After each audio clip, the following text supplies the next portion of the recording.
This is the broadcast of Back Roads of Illinois. We are bringing latest agricultural news and market update on Back Roads of Illinois. Bring you like inside of the markets and interview with people in the agricultural industry for farmers and ranchers in central Illinois and across the Midwest. Today's edition of Back Roads of Illinois. We were Central Illinois agriculture source, and in the Midwest alongside in Central Illinois agriculture, we were glad you're here on a Monday afternoon.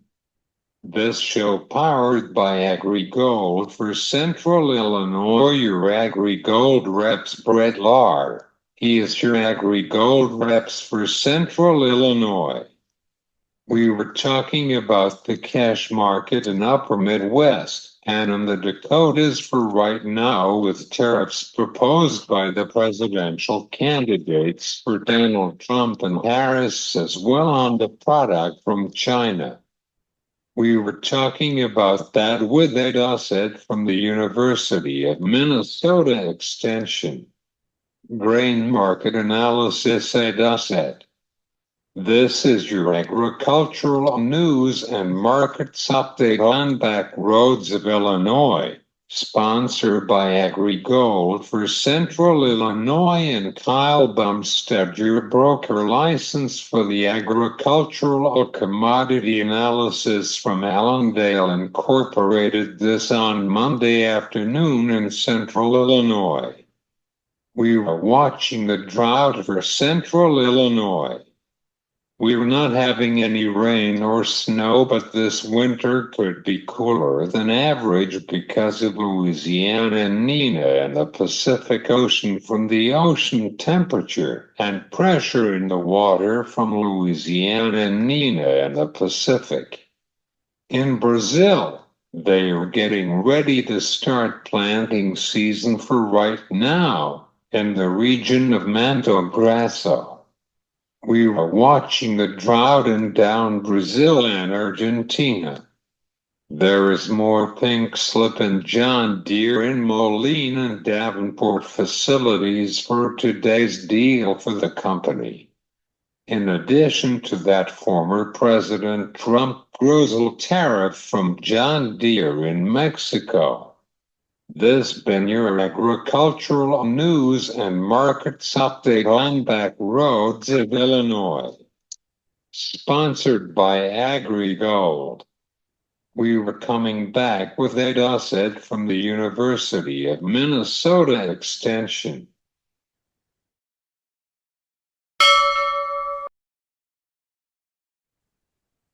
This is your opening bell numbers of the commodity markets from Kyle Bumsted from Allendale Inc.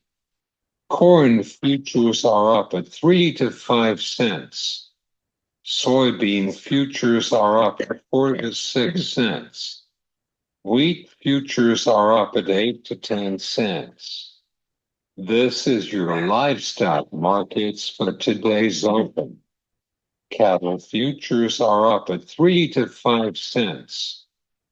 Feeder cattle are up at 4 to 6 cents. Lean hogs are up at 5 to 10 cents. Crude oil are up to 9 to 5 cents per barrel. Dow Jones are up to 9 points.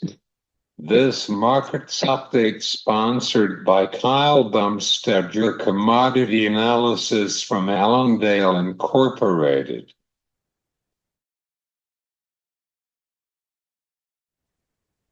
This break is present by AgriGold for Central Illinois.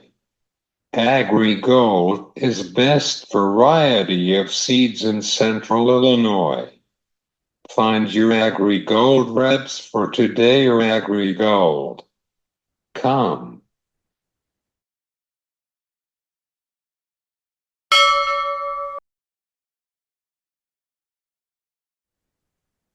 We were going to talk about the cash market in upper Midwest, and the harvest season is 80% for the Midwest But in southern Minnesota is pretty variable for right now. Alongside, we have our guests in southern Minnesota.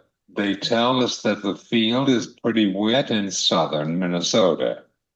We were talking about that with Ed Usset from the University of Minnesota Extension.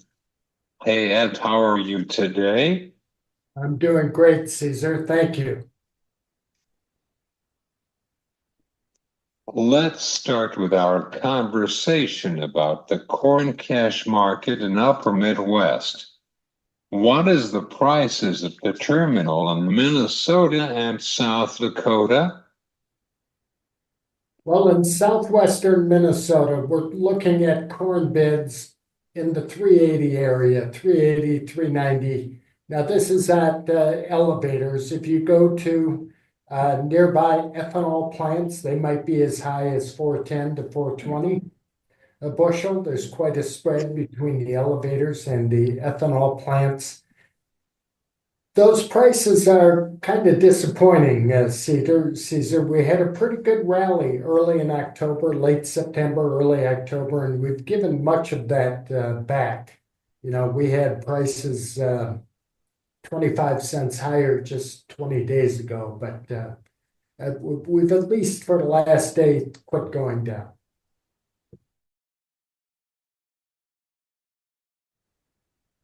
You were concerned about the cash market. Well, I like to believe that we put our lows in on corn and soybeans in mid to late August. I like to believe that, although the soybean market has come down quite a bit. But there's a difference, Caesar, between putting a low in a market and actually going higher. So just because I'm hoping we put a low in doesn't mean we're going straight higher in the months ahead. I think it's going to be a struggle to get some higher prices, but we will see them get higher in the new year. Ed, the study of the trade deficit with corn and soybean for trade with China from Trump proposal, and it was his presidency. The study is from National Corn Growers Association and American Soybean Association. What is the production for corn and beans in the United States, especially in the Midwest? Well, I think overall the U.S. is going to have good sized corn crop, a good sized soybean crop. It's going to be viewed as a very good year, record setting yields in corn. Here in my home state of Minnesota, not so good. We're probably the poorest conditions and the poorest prospects in the country. Even though we'll do okay, it's not going to be an outright disaster in Minnesota, but we're going to be a little disappointed by what we deliver. And the trade issues with China loom large. And here we are on the cusp of an election. And we've got two candidates who talk tough on trade and tariffs, and that doesn't feel right if I'm in the world of agriculture.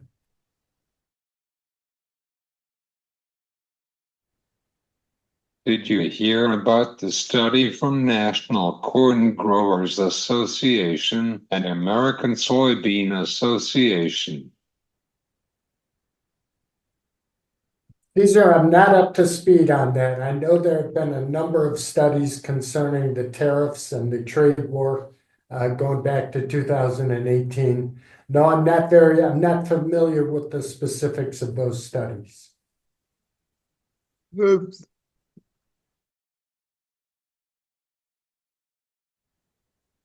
How is the corn yields for in their field in your area? Well, our crop, we're progressing very quickly. Now, the crop progress report for this week comes out in another half hour, but we were well ahead of 5-year averages, well ahead of last year in both soybeans and corn. Got some anecdotal conversation from people at lunch who farm out in central Minnesota. Someone noting that the corn pile at the local elevator was distinctly smaller than it was a year ago. That speaks to maybe disappointing yields in the area. But in terms of crop progress, we're getting the crop off very quickly because it's been dry. It's been very dry in Minnesota for the last 6 weeks or more. And that's given us a great opportunity to get this crop off in a timely manner. It hasn't been a great year in Minnesota. We were too wet, too early. But if there's one good thing about our growing season this year, it's that we're able to take this crop off quickly and dry and maybe save a little money on drying costs. What is the yields for right now? That did you hear?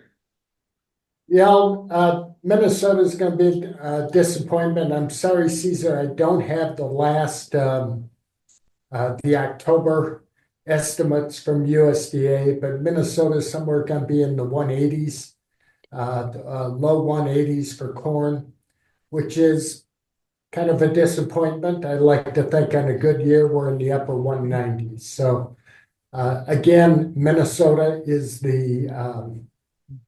a bit of an outlier with the rest of the corn crop. Not going to do as well as our surrounding states. Do you have any final thoughts or recap of our conversation? Well, I'm thinking of the wonderful but brief rally in prices we had in corn and soybeans, and I've been telling producers, I think producers should think about opportunities to sell rallies in the months ahead. We're not in the middle of a rally right now, but if we get a little fire under this market like we had a couple weeks ago, think of every good rally as a good selling opportunity, and I think that'll help in the year ahead. Thanks so much. Thank you, Caesar, and happy birthday. That's usset from the University of Minnesota Extension on back roads of Illinois.